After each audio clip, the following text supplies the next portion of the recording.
impermanence. There's dukkha, the suffering of just sensual difficulties, discomforts, the stubbing our toes, relationships that don't work, just those axle wheels that this is not what's wanted. This is not how I want this to go. The various pains and losses and difficulties of this human existence, this being human. The dukkha of impermanence, that everything changes, can't hold on, can't make it stop.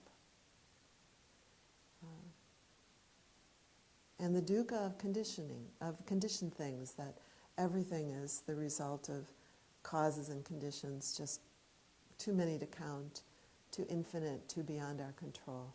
We're not in charge. And it's hard. Dukkha.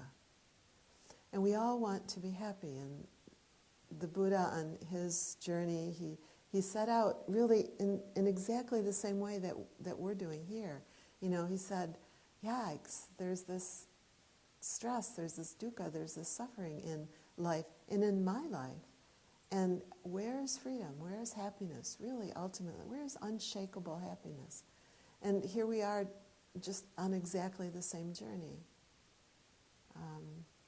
And indeed, everyone is. Even people who are doing the craziest things are doing it because in some maybe small diluted, maybe big diluted way, they think that whatever it is they're doing is going to lead to some kind of happiness. Even the folks who are bombing buildings, they, in some diluted way, really are doing it with some wish for greater happiness. It's what really drives us all. All beings want to be happy. Chaz also laid out for us the Buddha's teaching on the cause of our suffering, which is craving, hunger, thirst, this insistence that we get sensual pleasure. This insistence that we get whatever the next good thing is. The insistence that we avoid whatever the difficult thing is. This kind of grabbing, this hunger and insistence. And we're like addicts in that way. You know, really kind of clawing our way to what we think will give us happiness. And I wanted to start where Chaz left off last night, so I asked him if I could borrow his books and reread to you the story that he left us with last night. This is where I want to begin. Because I liked the story about the cobra. And this is Ajahn Chah. He says, remember this, all the objects of the mind, regardless of whether they're things you like or things you don't like, are like poisonous cobras. If they attack and bite you, you can die. Objects are like cobras whose poison is fierce. The objects we like have lots of poison. The objects we don't like have lots of poison. They can keep the mind from being free. They can make it go astray from the principles of the Buddha's Dharma. Objects and moods of the mind are like cobras whose poison is fierce. If nothing gets in the way of the cobra, it slithers along in line with its nature. Even though it contains poison, it doesn't show it. It doesn't cause us any danger because we don't get near it. The cobra just goes along in line with its cobra affairs. It keeps going that way. If you're intelligent, you leave everything alone. You leave good things alone, you leave bad things alone, you leave the things you like alone in the same way you leave a poisonous cobra alone. You let it slither along on its way. It slithers along even though it contains poison. You know, so our practice is a practice in becoming intelligent. And the Buddha says, if you're intelligent, you cultivate the capacity, I didn't say that here, you cultivate the capacity to leave things alone. sometimes even when we say that, we can see the mind start to churn. It's like, yes, but what about? But what about? And I'll just add a little footnote there. We're not going to really go there tonight, but the what about is that to leave it alone, the only way we can really know skillfully what about is if we know what is. Otherwise, we're trying to solve some other problem that we can't quite be present with. So it isn't like you leave things alone and then you fall asleep. You go eat chocolate. But you leave things alone in that awakeness. Then the next moment arises. Oh, what's needed here? What's going on here?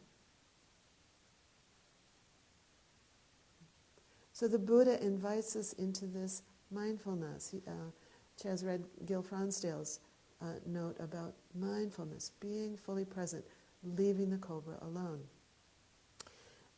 But the Buddha says, we're really kind of ignorant. He calls us uninstructed worldlings. Over and over again in the suttas, uninstructed worldlings. And Joseph Goldstein says his favorite translation of that is ignorant dolts. I forget who translated it that way. But, the Buddha says, you guys, you're not seeing clearly. You're not understanding how things work. So that the cause of this craving, this insistence, is our ignorance. We're not understanding. So isn't that what you're doing? I mean, why would you do this? It's this gorgeous day. You should be out in the garden, for heaven's sakes. But you're here looking to see, where's the suffering? What is it that I'm not getting about this? The Buddha promises liberation. What? We're looking to practice to see that. And all beings want this. All beings want this kind of happiness. And our practice is to learn to be intelligent. In Ajahn Chah's quote, he says, when we're not intelligent, what we do is we try to grab the cobra and hang on to it. The craving, and indeed the clinging that feeds that craving. We hang on to things, determined that by God, this is going to work out the way I think it's going to work out, the way I want it to. I can do this. I can make life work out on my own terms. And so we're hanging on to that cobra, like good addicts, hanging on to the cobra. It's biting us, and we're saying, really, I'd like to stop drinking. Really, I'd like to stop shooting heroin. Really, I'd like to stop having the pain of this cobra biting me. But I want to do it on my own terms. So I'm going to hang on to this cobra because I'm pretty sure I can make this work if I just keep trying a little harder. And so the Buddha says, maybe not. Maybe there's another strategy. Maybe somehow letting the cobra be the cobra, letting go. Maybe the strategy has less to do with hanging on or hunger or thirst or clinging than with letting go. That's an odd thought. One of the other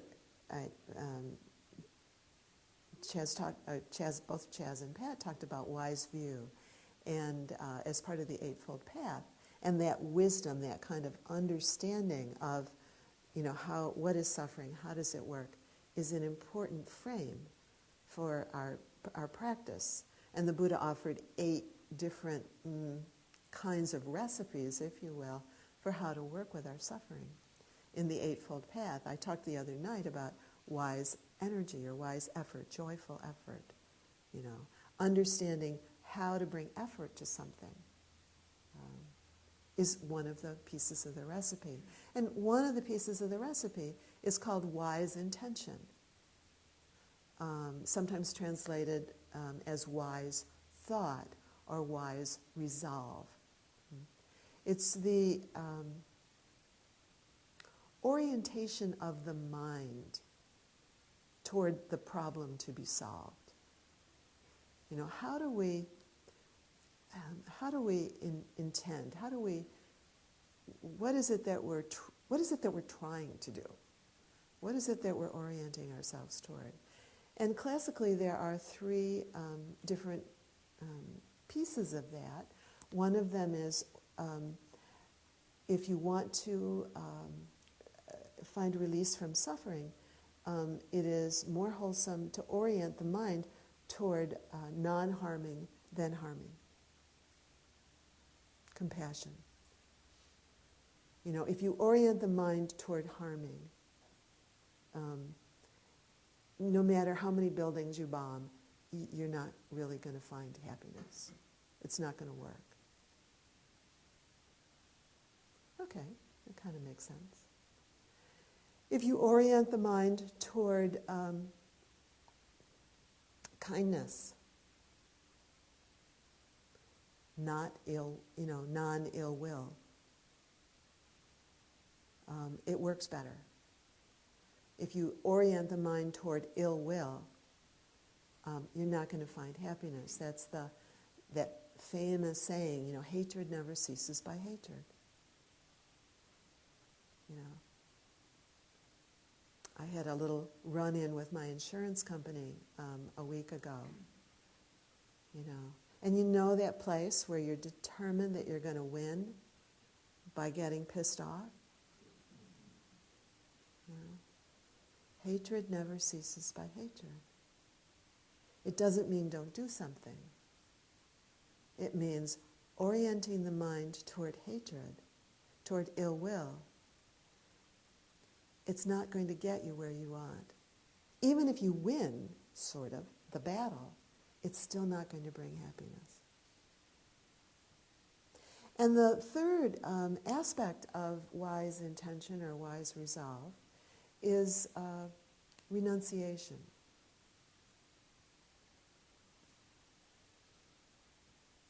Yeah.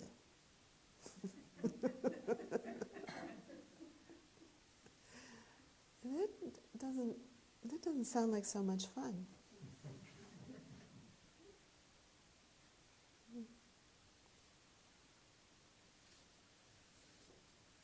The dictionary definition of renunciation is the formal rejection of something, abandonment, repudiation, denial, disavowal.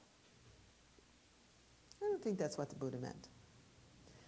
So I want to talk a little bit about how we train our minds, and in particular, how we plant the seeds, if you will, of renunciation. And the Buddha, in this wise intention, he says seeds matter. How you orient the mind, how you kind of organize yourself toward your experience matters. And it makes sense, doesn't it? You know, if you plant an apple seed and you expect to get, grapefruit, it just doesn't work that way. And the Buddha says, according to the seed that's sown, so is the fruit you reap therefrom. Down is the seed, and thou shalt taste the fruit thereof.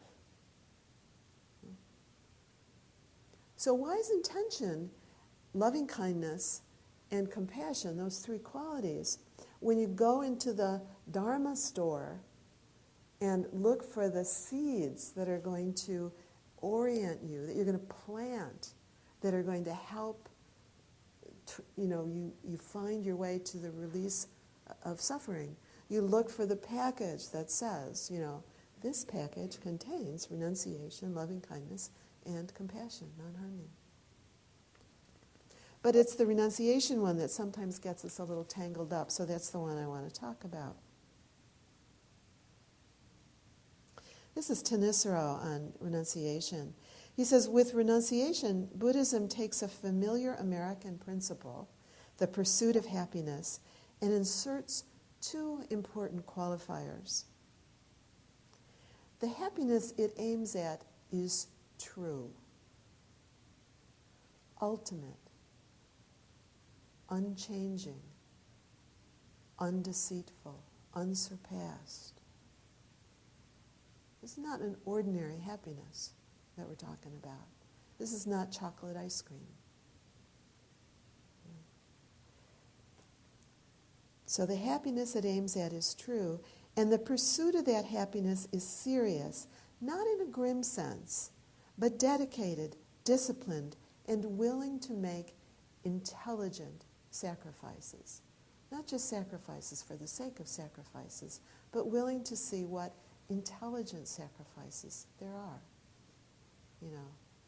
So sacrifice of that, for an addict, sacrifice of that momentary rush of heroin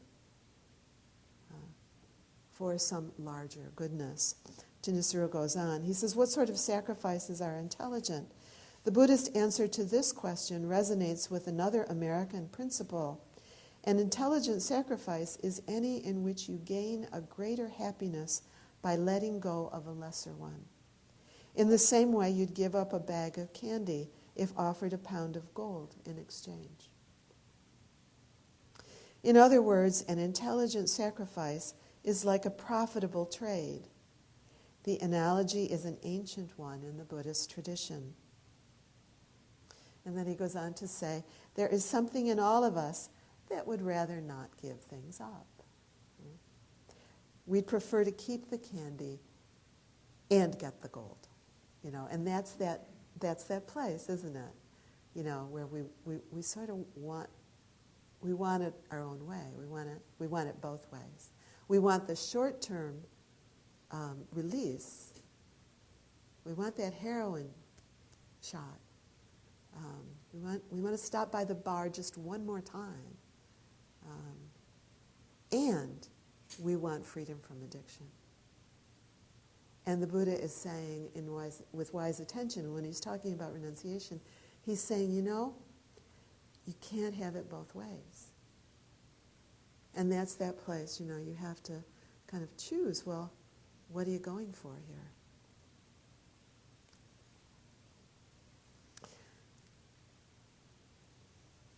So, in general, the practice is cultivating a mind that is available to what is. Here, now. Renunciation is letting go of everything else. Cultivating a mind that is available to what is here, now. Here, now, this. I'm looking for a quote from the Buddha,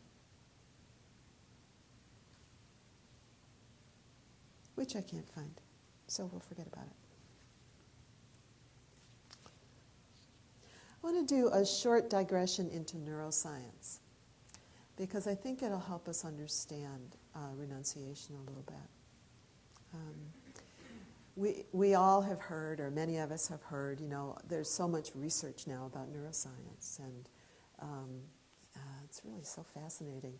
And so we hear, we have, the brain is the most complex thing in the universe. That includes all of the galaxies put together. That the brain, this little thing that each one of us has, just sitting right here, is the most complex thing in the universe. It has 86 billion neurons. Each neuron has between 8 and 10,000 synapses. Okay, 86 billion times 10,000 times all the people in the world. That's really a lot of information, a lot of data, just all kinds of data coming in.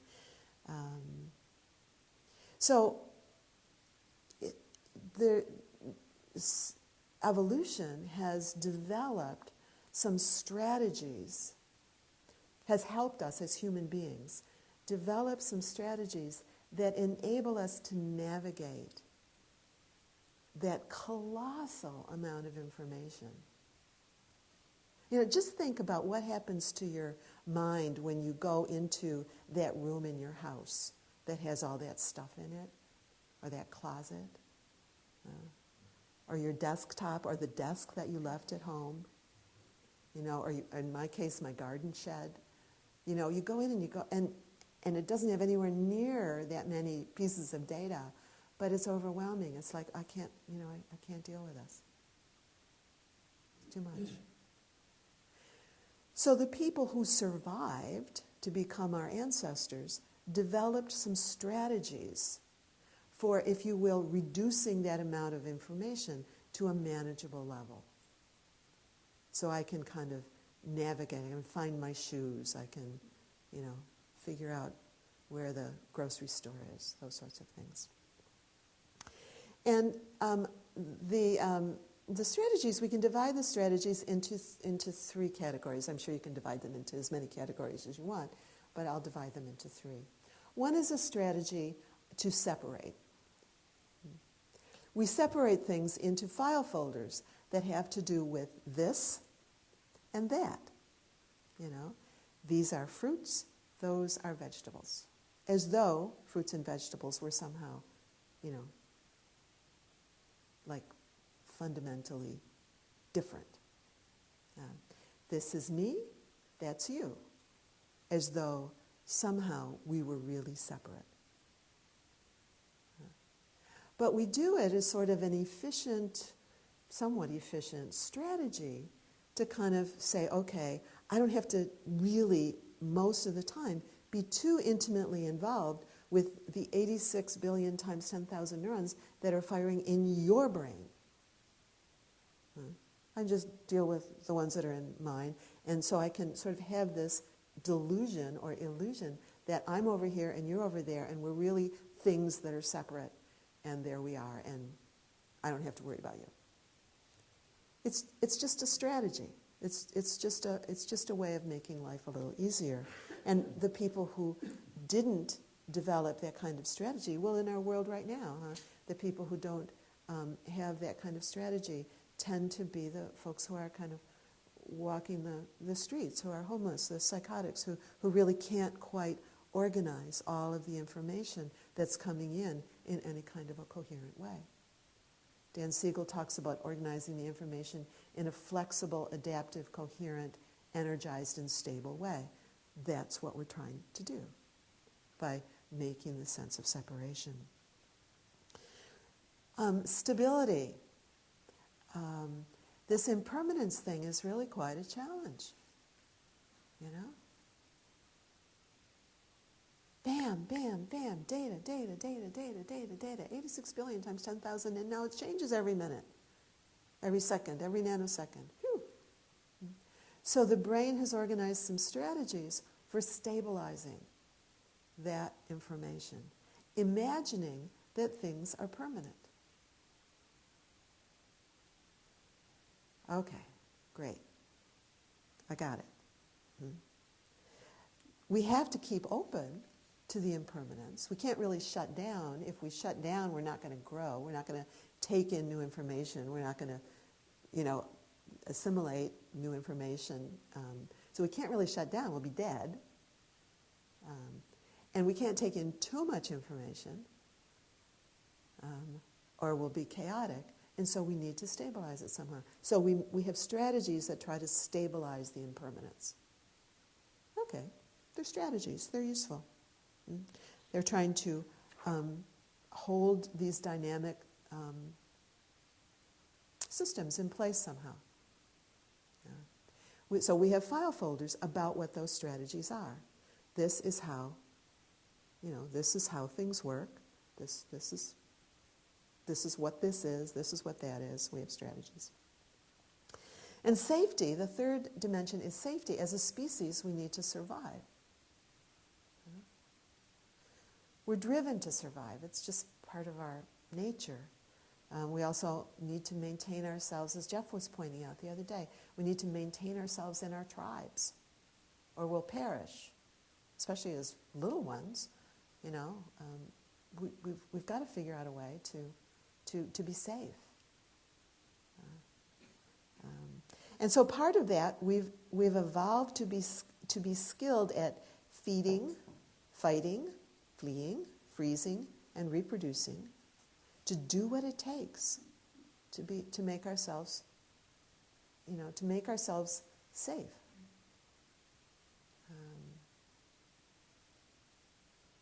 To approach what seem like opportunities, to avoid what seem like threats, which makes it hard to bring awareness inward. We're sort of, programmed to keep attention out there to see whether or not we're safe. And those of us who've experienced some kind of trauma, get that program really refined. Really refined. Because we know there are lions and tigers and bears, and you really have to be careful and keep watching. So we develop strategies for how to do that. And I like to think of all these strategies that we develop: the strategy of separation, the strategy of stabilizing, the strategy of safety, as putting things into file folders. So we have all this information, and we go, okay, we kind of put it into a file folder so that we can access it kind of quickly and organize the information. And so we have our own personal set of file folders, our own personal set of procedural learning, if you will, for how to make it through life. And we can recognize that everyone in this room has a slightly different set of file folders. We have slightly different sets of procedural learnings. And then, of course, we go to different families and different tribes and different countries, different planets maybe, and we can appreciate, people have different sets of file folders, different ways of doing things. The folders tend to be titled things that are good for me, myself, that separation thing. Things that are bad for me. Things that are good for me, things that are bad for me. Apples are good. Brussels sprouts, not so sure. Good, bad. And so and then we just operate, according to those file folders. Brussels sprouts, file folder pops up, says, no, don't do it. File folders that have to do with helping me to figure out which piece of sensory data to attend to at any given moment. Look at all the sensory data that's just in this room. Which piece of sensory data do I attend to? Well, we have strategies. We have file folders that tell us, and you have file folders that tell you this is a Dharma talk, and this is how you behave during Dharma talk. This is how it goes. File folder. Oh yeah, okay, right, got it. I have a friend who taught in Sri Lanka and kept insisting on teaching. He was teaching insight dialogue and trying to help people in dialogue practice in Sri Lanka, and they were not following his file folders, and it was really very challenging because he couldn't figure out how to navigate because they had a whole different set of file folders. He would say, okay, now in between the dialogues, keep silence, and they'd all nod and be really sweet and very, very kind. And then as soon as the bell would ring, they would be chatting away and having a great time and talking about their goats and and it was just a whole different culture. It was a whole different set of file folders that made total sense to them and not so much sense to my friend. And file folders that have to do with what helps me be safe, what helps me survive, and again, depending on just our human evolution, our personal genetics, our personal experiences, what has happened to us through our lives, we can have file folders that say this is how you be safe, this is how you survive. So the thing about those strategies is that we tend to identify with the strategies. We tend to think the strategies are something real and true and solid and universal and things that must be for me to be happy. And so with the strategies, we end up clinging to our own particular version of pleasurable sensory experiences. And the Buddha talks about the ways that we cling to, among other things, our perceptions of things.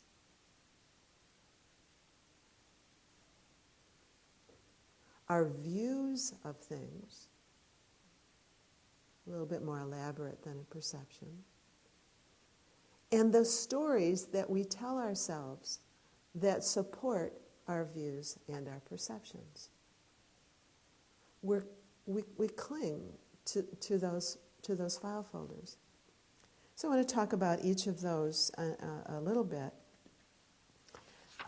because those are the ways that we hang on to the snake.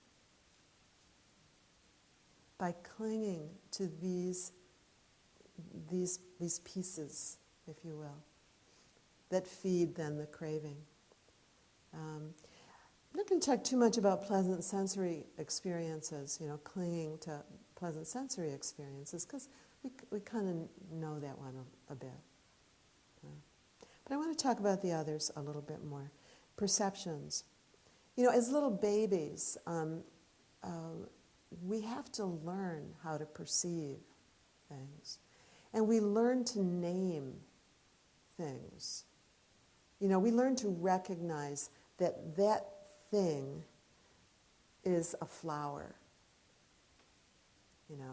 And so we name it. We have a perception. We see this, and somehow we've got a bunch of file folders in our brain that when we see these certain kinds of qualities or certain kinds of characteristics, which the perceptual researchers I think can tell us about, but that we kind of name it flower. But then the thing is that we tend to live through our perceptions, and we go, oh yeah, flower, oh yeah, tree. And we're not really any longer in our experience. We are living in our perception of our experience, or our word about it. Do you ever have the experience, I have this with chocolate all the time, where I'm just really wanting a lovely piece of chocolate, and I'm eating the chocolate, and I'm finishing with the chocolate, and I wasn't there. I think, now I need more chocolate, because the next time I'll do it differently. But that, we're just not, we're living within our perception, and not directly in our experience. I had an interesting experience. Some of you know I spent a good bit of time down at the Outer Banks, and I was just delighting in getting up in the morning for the sunrises. We can see the sunrise every morning. And I realized that how words can I got the sense of imprison our experience. I would get up for sunrise. It's like, oh yeah, right, sunrise, or oh yeah, sunset. Or every once in a while there'd be some sense of, oh, this is a beautiful sunrise, or something like that. But as I got up, I'd get up in the dark, and it wasn't even close to sunrise. And there'd be this second by nanosecond by nanosecond by nanosecond for hours of change of sunrise that every single day was completely different.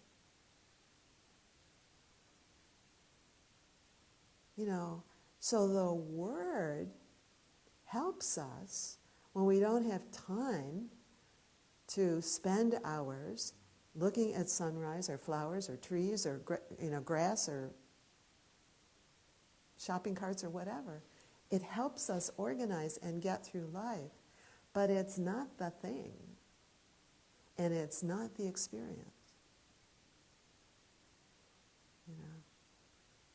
Try it sometime. Tree, bed, water,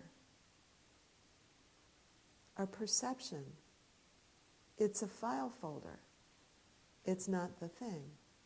But we cling to those perceptions as though it were the experience. Another thing we cling to is our views about things. This is how things work, and we learn that as children. You what's that song about, things I learned in kindergarten, you sit up straight and you fold your hands and, just, we learn how to navigate in polite society, if you will, or in Western culture. We learn how things work. And certainly travel gives us a sense, begins to kind of give us, or getting married, gives us a sense of, how it is to be intimate with someone whose views are different. Even, if we get married in the West and we marry somebody who's like had many of the same experiences, which we sort of try to do, don't we? It still is like, you put your socks in the wrong place. You don't do that right. And we have these views about things as trivial as where you put the forks to anything. And then, of course, travel really shows us, how our views imprison us. I want to tell you another story, and as it turns out, it's another traffic story. I seem to have traffic on my mind this week. But I had this experience this year, and it was so delightful. It was such a beautiful letting go of a cobra that I was holding.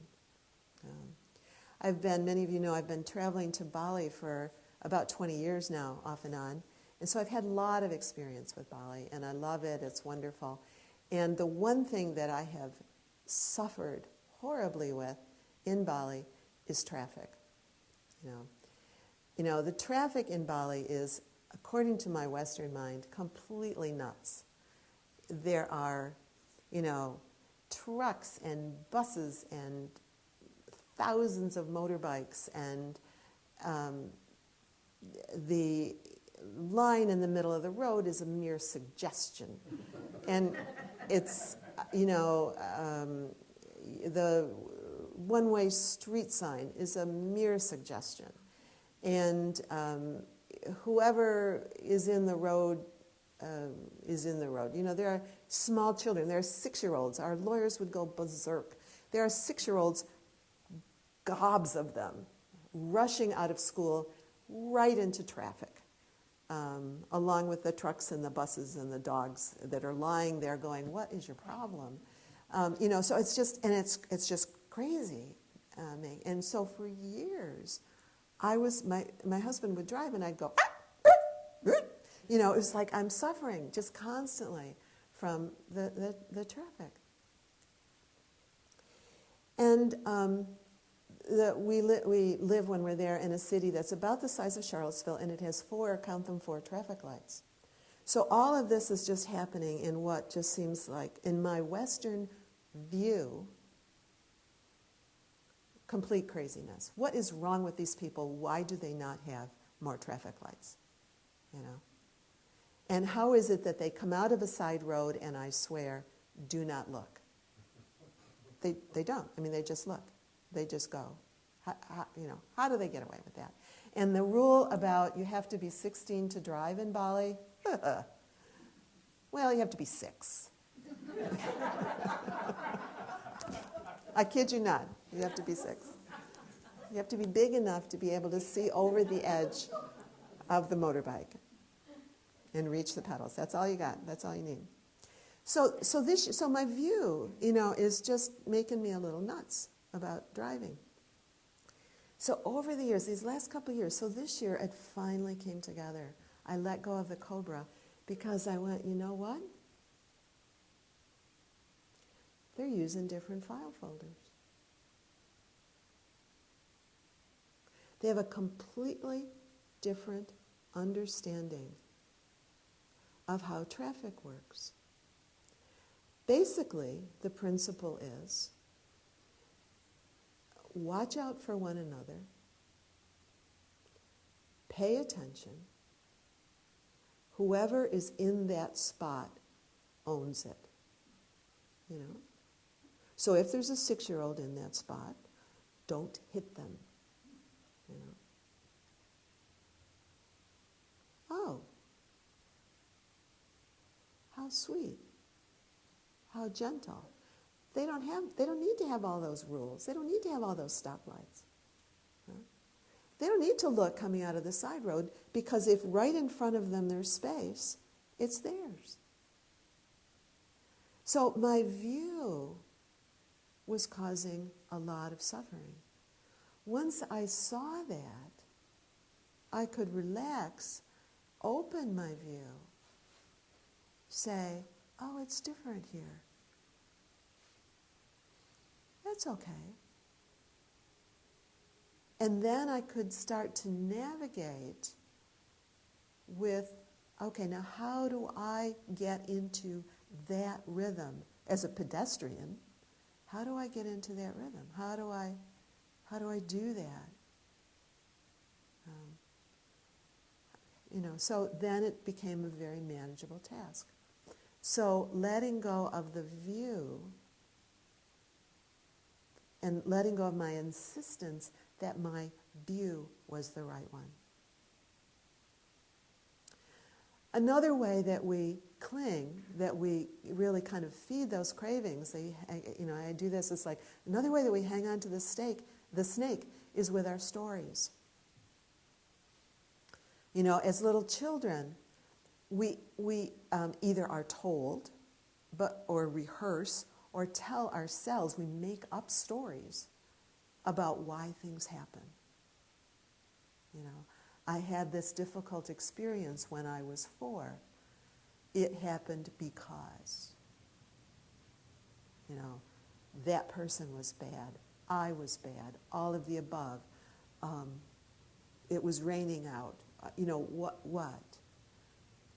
And so we make stories, we explain why things happen,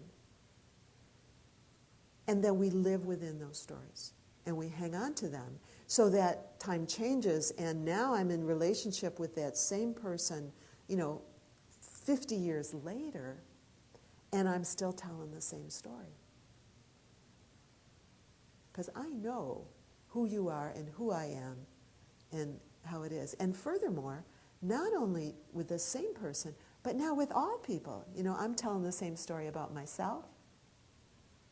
I'm telling the same story about anyone who resembles that experience. And it makes life simpler. Not wiser, but simpler. It's sort of a nice shorthand. But we suffer because it's not real. So those strategies of separation, stability, and safety are the candy. They're the short-term strategies. They work in the short term. They work somewhat. But if what we want is that ultimate freedom and that ultimate happiness, they don't work. Because sooner or later, we discover we're not separate. Things are not stable. Everything falls apart. We all die.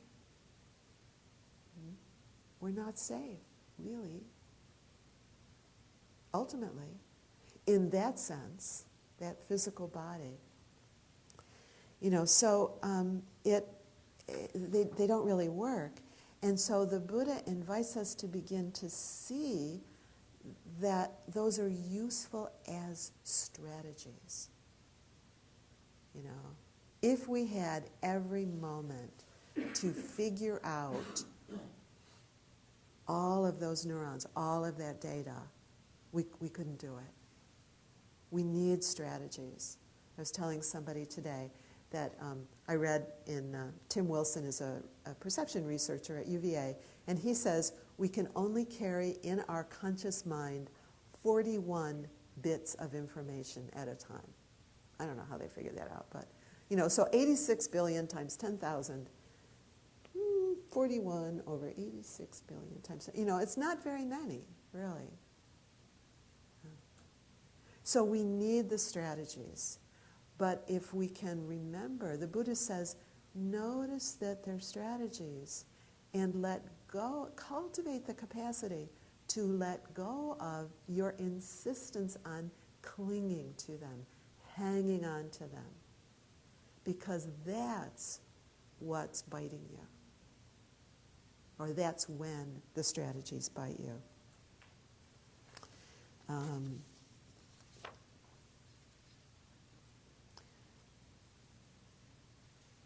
This is Pema Chodron. She says, renunciation does not have to be regarded as negative.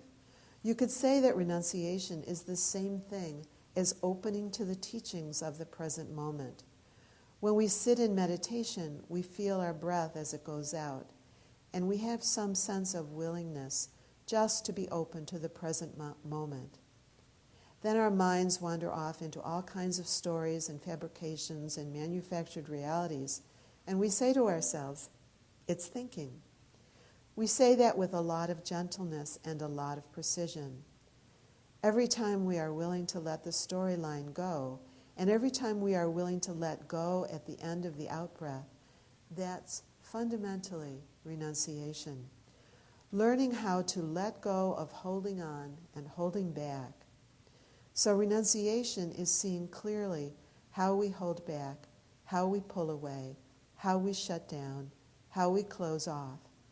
And then learning how to open, and I would add, learning how to orient toward inviting ourselves to open.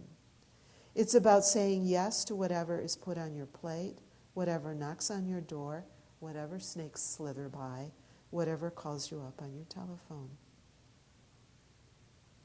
So we practice on our cushion letting go, not into the content,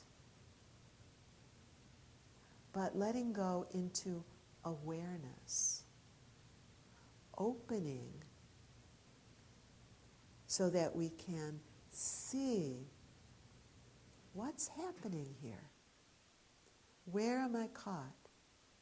What's the perception? What's the view? What's the addiction to sensory pleasure? What's the story? What's the whatever? What am I caught?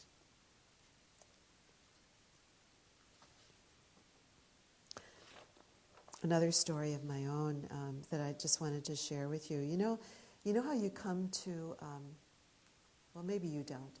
You know how you come to retreat and that first night you come into the meditation hall, I come into the meditation hall, and I go, where's the best place for me to sit? You know that?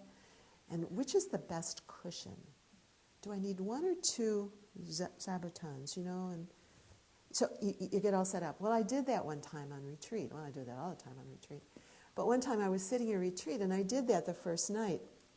Got all set up, perfect place, all is good. And the next morning I came in, and someone had come late and had taken my seat, And, that clinging to views and to how things are supposed to be and to my sensory pleasure and to all of that just erupted. Forget Israel and Palestine. I was ready to go. I was ready for war. And every time I saw that person for 3 days later, I was, you took my place. But we do that, don't we? If not in that way, in some other way. This is how it's supposed to be. So renunciation is learning to let go. The Buddha says, whenever we are stuck, it's because we've not looked deeply enough to see where we're holding on to the snake. Keep looking more deeply.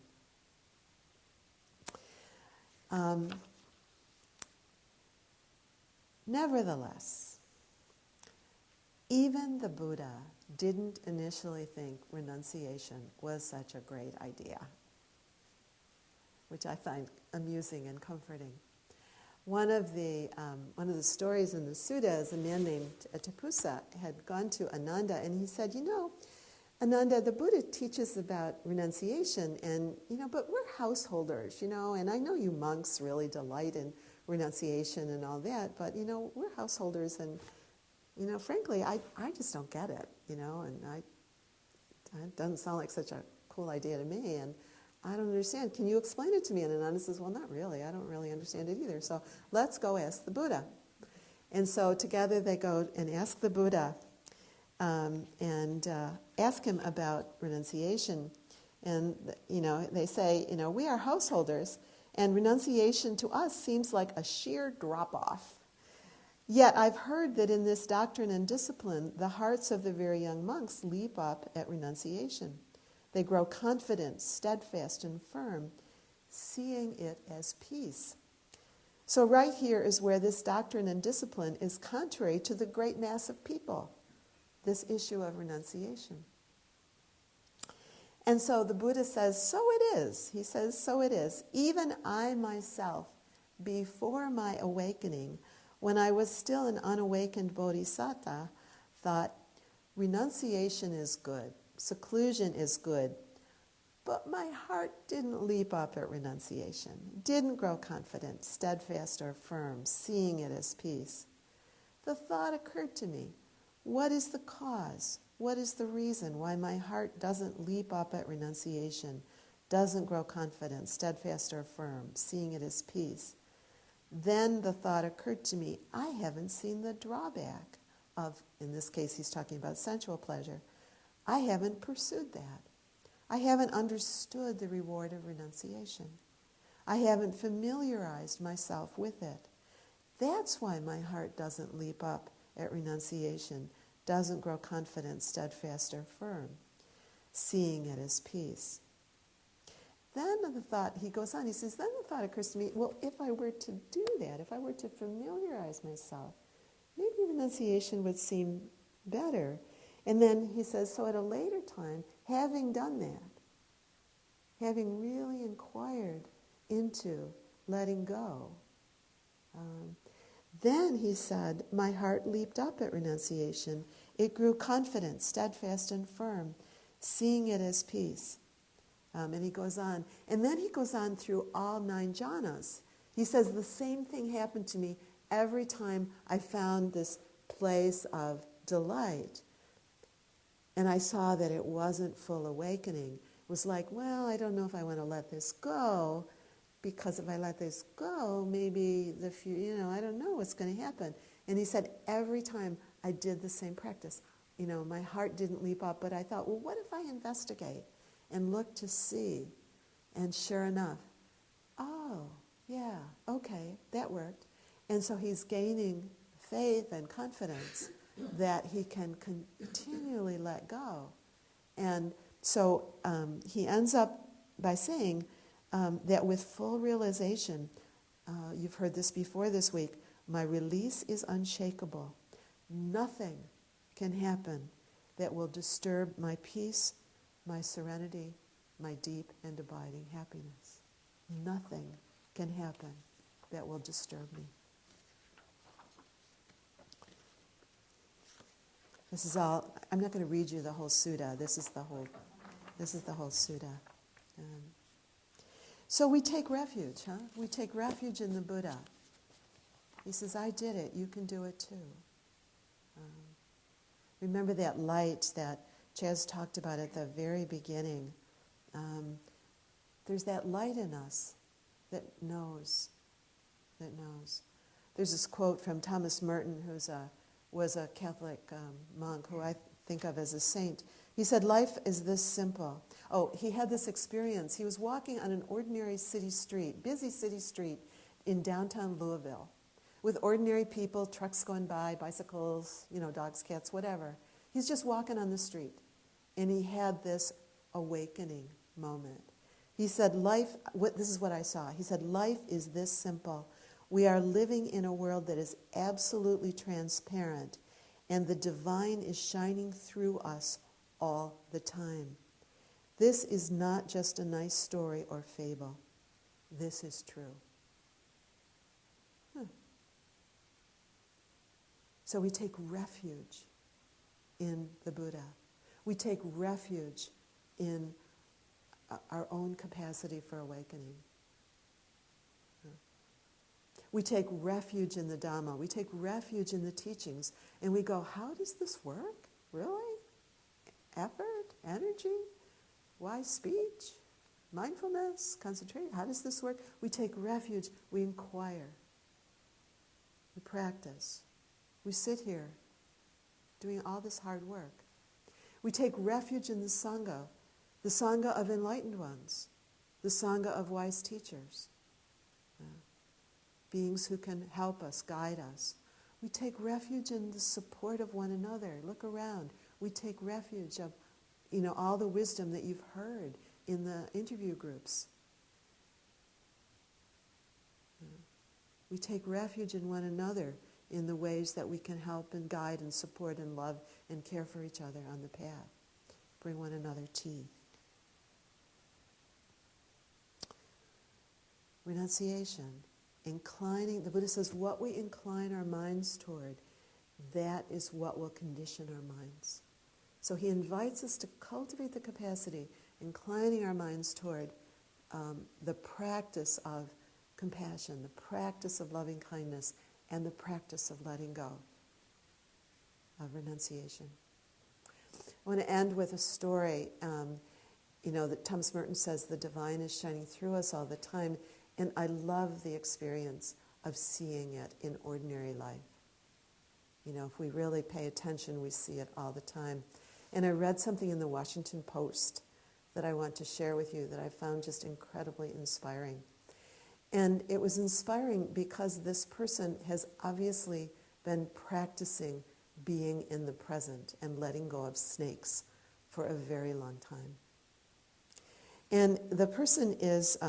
his name is Steve Watkins, and he was one of the climbers on Mount Everest when the earthquake occurred. He was in Base Camp 1, which was about a mile ahead of the camp that got really devastated by the avalanche. And so he's somebody who, as a Mount Everest climber, I am imagining, knows something about being in the present moment. About working with his mind and not letting his mind take him away from what's here now and what is needed. A lot of practice, I'm imagining, in doing that.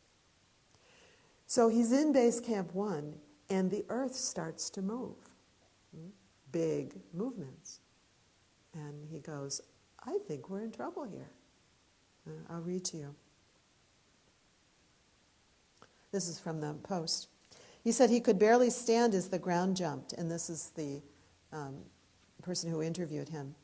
Then his guide, standing next to him, spotted a wall of snow and ice barreling their way. In fact, this was a minor avalanche. The guide knew that, but Steve didn't. It wasn't the big avalanche that was falling below. It was, Mount Everest has avalanches, of the sort that Nepali guides often saw, but to Watkins, it looked like something out of a Hollywood movie. He ran to his tent, convinced he was in his final moments, muttering what he feared were his final thoughts to any higher power that was with him high on the mountain. And so the interviewer said, so what were those final thoughts? And he wrote them down. Here's what Steve's final thoughts were. In his mind, he's dying. This is what he says. So it ends now. Thank you for my life. I don't know what I did to deserve such a wonderful life, but thank you. Thank you. Thank you. Right there. On the spot, no picking up of snakes, no being bit by cobras. Thank you. So we can meet everything. We can meet every arising, we can meet every ending, every loss, every death, every fragility, every joy, every delight. It's okay. This is how it is right now. We cultivate letting go.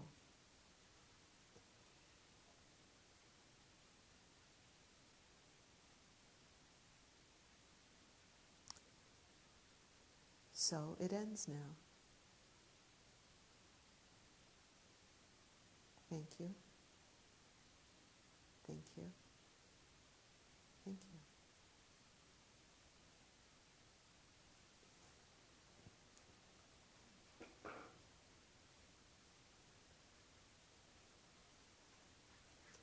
Let's sit for just a minute.